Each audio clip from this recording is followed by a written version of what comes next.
이미 100여 년 전 호남에서는 자생적 실학이 왕성히 발전한 것이다.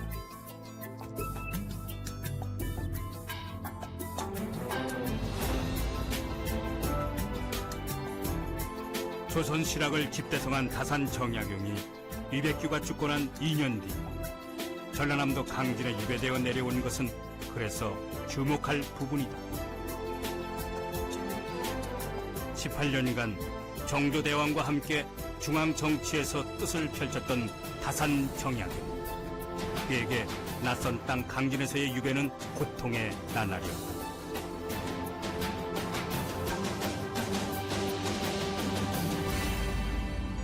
주막집의 뒤편에서 얹혀 살며 술로 세월을 보내던 그에게 전라남도의 풍광과 삶이 들어오기 시작한 것은 4년이 흘러서였다.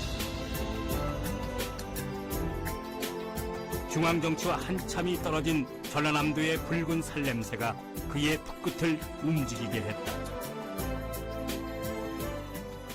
경기도에서는 그래도 농기구로 이렇게 농사를 짓는데 이곳에 와보니까 농기구도 부족해서 그냥 그 호미도 없이 두 손으로 잡초를 뽑아내는 것을 보고 그 애환을 그린 탐진농가라는 시를 쓰셨고, 또 그 유명한 애절량이라는 시 있죠. 여기 오니까 이제 그 아전들의 행보가 너무 심해갖고 아기를 막 낳으면은 이제 세금을 물리는 것이에요. 세금을 물리는데 그 남편이 막 난 아기를 세금을 물리니까 그 남편이 이제 자신이 성기를 이렇게 자릅니다. 그래갖고 부인이 그 성기를 들고 이제 그 군에 와서 통곡하는 그런 모습을 보면서 애절량이라는 그 유명한 시를 쓰셨죠.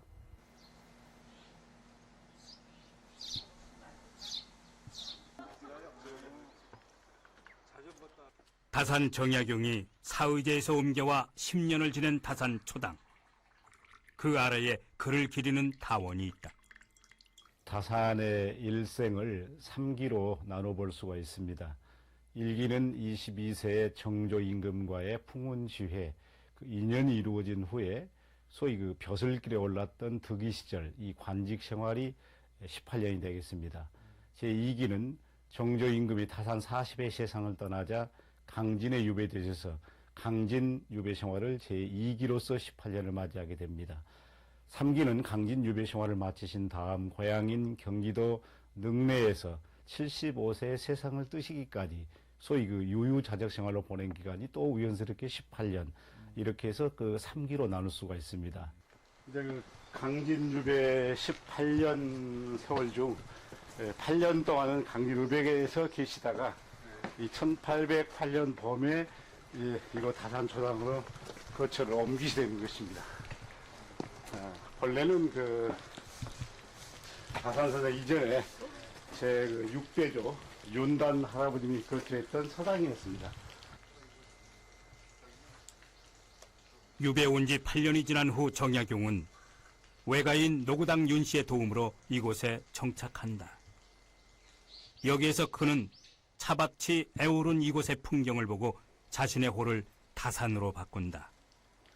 고요해진 마음은 세상을 다른 눈으로 보게 했다. 정석 두 글자를 바위에 새겨 마음을 다스리는 징표로 삼았다.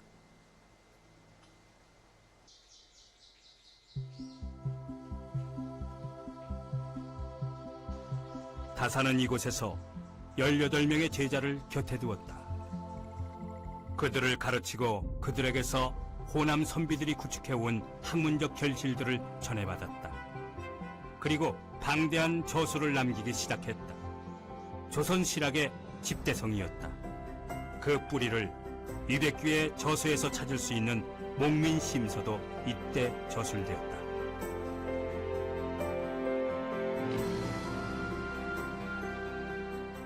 야, 이 양반은 전문 작가다.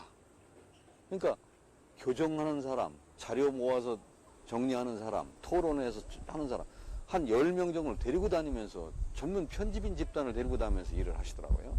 근데 그들 중에 전라도 사람이 몇 프로냐? 90% 이상 해가요. 그런 것에 대해서 우리는 좀 생각을 해봐야 되는데, 그것이 바로 전라도에서 펼쳐지고 있던 전라도 사람이 느끼는 현실을 다산은 딴 사람보다 적게 다녔지만 제자들이 다 전라도 사람이니까 쉽게 본 거라는 거죠. 이게 다산의 저술 속에 정말로 다산의 정신이 구성되는 과정에서 백데이터로 전라도 역사 현실이 무지 많이 들어가 있다. 이제 이런 것들을 좀 생각해 보면 호남 실학이 갖고 있는 현실과의 문제점, 현실성의 문제, 역사 현실과의 관련된 점을 좀 강조하지 않을 수가 없는 거죠.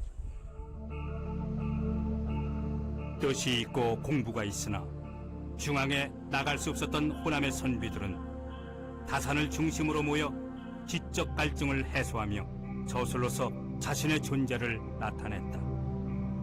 그래서 다산이 이룬 조선 실학의 집대성은 이미 200여 년 전부터 호남에서 내려온 지성사가 거둔 찬란한 결과물이었다.